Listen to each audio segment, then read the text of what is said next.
to have a quick chat. I want to have a quick chat about what we mentioned at the beginning of the show, which is the Netflix algorithm, which seems to have gotten. I think I'm actually even sure it is the algorithm. I feel like this is just the hype machine that when you sort of like switch on Netflix and just goes boom, watch this.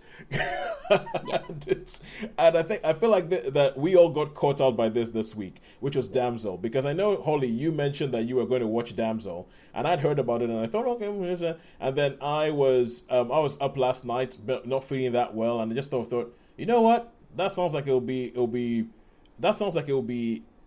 won't require much thinking enough for me to just sort of put that on and be like, I'm not feeling that well, let's watch that. Sharon, what was your I'm gonna watch Damsel story?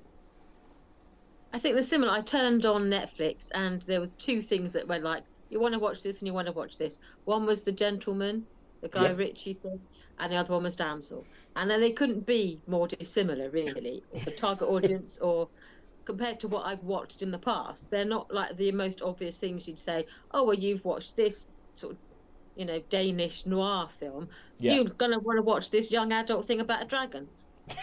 So it doesn't make so I don't see why, but I think they must just go, boom, you got to watch this. So I'm just like, It was even on the front, the landing page for Sky. So Oh right. yeah, so even if I hadn't hadn't seen a trailer for it on Netflix and thought, oh yeah, no, I'll watch that. That looks mindless previously, and then it had been up there in my face on Netflix. Sky had also been beating me around the head with it. So now that the Sky thing intrigues me, because how does Sky decide what to show you that's on Netflix? Do Netflix pay Sky to show it, or Well, you I can get a get lot of Netflix stuff on my feed. yeah, because Sky and Netflix have a deal. So I yeah, pay my Netflix through Sky, yep, and my accounts are therefore linked. So presumably there is some information sharing between the two. But they're a little bit cheeky because I wanted to watch Dune Part 1 yeah, before I went to the cinema to see Dune Part 2. And I thought, oh, where can I actually go and see that? So I went to my Sky store and they didn't say, oh, you can watch it on Netflix. They said, oh, you can you buy can it. pay But us as you're you can pay us VIP money member, to you watch can have it. it free.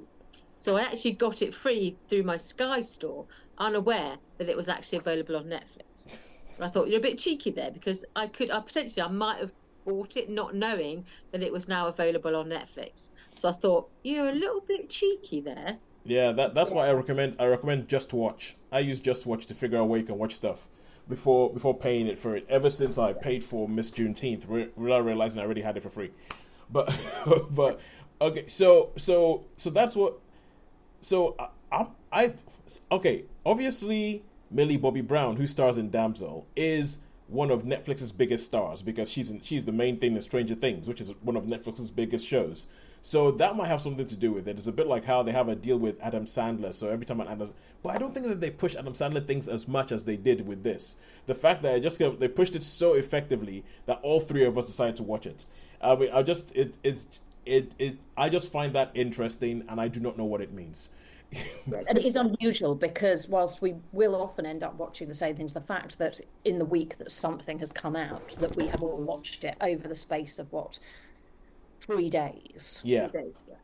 yeah. And the fact that if you look at our algorithms, potentially we would not be watching the same films. I mean, I No, can probably not necessarily, guarantee that no. if you go to my previously watched things, they're not going to have any animation on it. I can Well, that is guarantee. true. That is Whereas true. yours, a lot of animation. because you've got the little ones, you're going to have your animation. I've And got a lot of true crime these days, and true some, crime. the I have hard none of them on mine.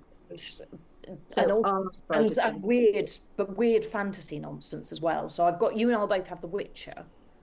yes, So I've got some, and I had the Grishaverse stuff. So I had like the I don't know what it's called on there. Rust and Bone, Blood and Bone. yes, Yes, I yeah. had all of that. So I know that's probably why it sort of like pings up its sort of young adult radar because I've watched some of those. Hmm. But Okay. Yes. All right, go. So I think I'm going to be watching this space to see what Netflix does next and see if there's any other sort of confluence where we all maybe they're just getting better at telling us what to do. Yeah. maybe We're like, getting better at doing as we're told. we're getting better. It's a bit like with the I'll put a video, an excerpt of like one of our recent shows on which I called "Why is Dune Part Two so big?" up on YouTube, where we were talking about. Hang on a second, the first one didn't make that much money. Well, compared to what is considered a lot of money nowadays. So why on earth are they going so big on telling us that Dune Part Two is the best thing to watch? And it seems like it's worked because they told us it was big, and now it is big. Because so I remember the last words were kind of like, yeah, it's going to be big because they tell us it's going to be big, and I feel like there might be a little bit of that happening now. Netflix has just gotten better at telling us what to watch. So the three of us have decided, yeah, we're going to watch that, but.